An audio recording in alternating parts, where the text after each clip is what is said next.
Donald Trump created a divide in pointing that out.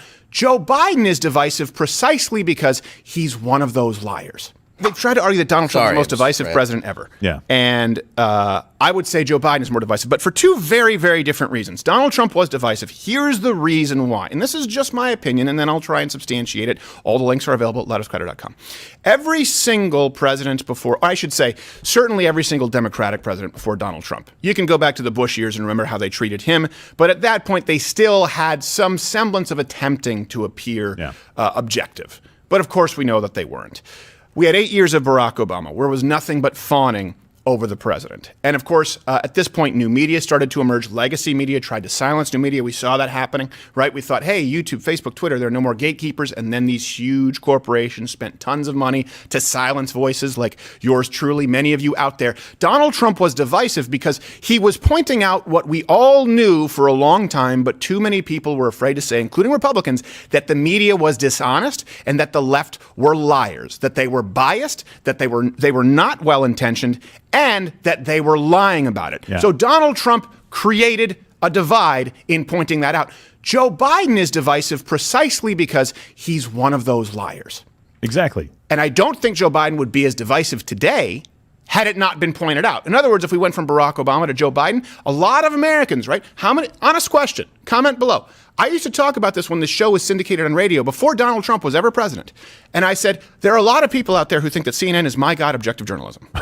And they believed it. They believed it until Donald Trump. That's why we don't go after MSNBC, because at least they're honest about where they stand. CNN was exposed. ABC, NBC, CBS, New York Times. Institutions, and the left thinks that's a bad thing, that people have lost their trust in American institutions. Do you mean WAPO? Then sure. Do you mean Snopes? Absolutely. Do you mean Brian Stelter? Okay.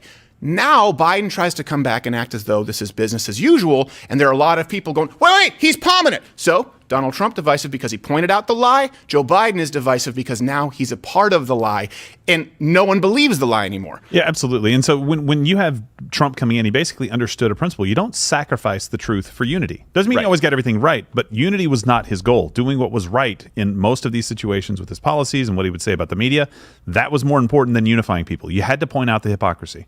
Right. Yeah. Now, really quickly, let me point out, just to kind of prove my point here, I want you to see how the media treated Donald Trump versus Joe Biden. I know you hear people complaining about it a lot, but I actually want you to believe your lion eyes and lion ears. Here's some of the greatest hits from the objective journalists as it relates to Donald Trump.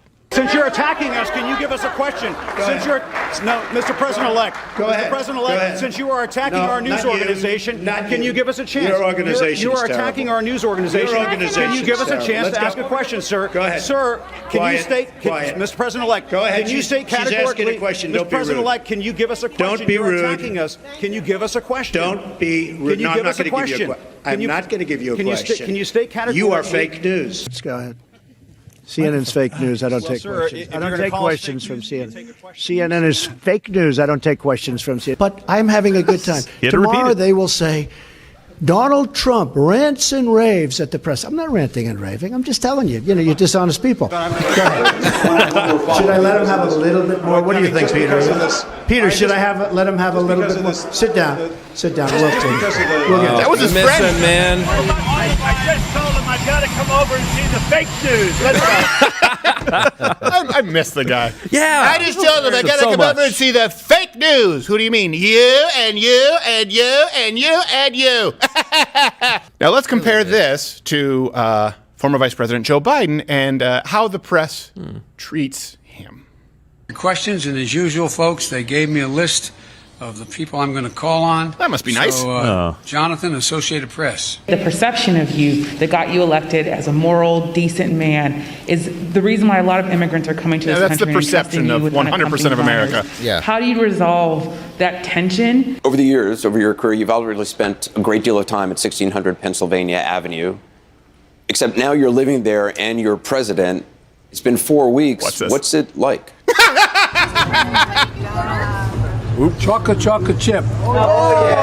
Oh, like he just discovered fire.